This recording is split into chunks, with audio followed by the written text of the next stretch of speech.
Now, here's how you can convert a zip file to PDF or something else on the iPhone. Now, this is a very specific search term, but I'm going to cover it the best as I can.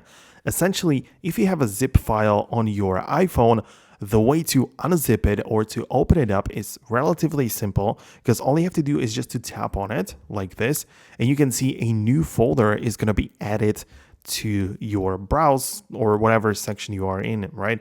So anything that was part of that folder or part of that zipped file is going to appear in this folder. So let's say it's just going to be this one image.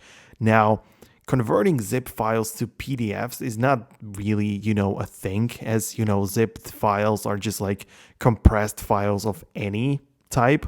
So, unless there are PDFs, then there's not much what we can do.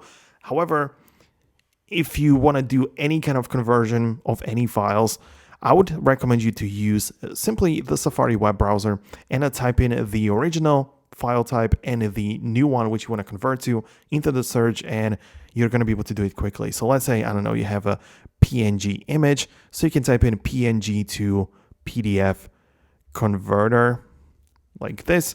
And once you get inside, plenty of apps, plenty of websites which can get it done essentially for free.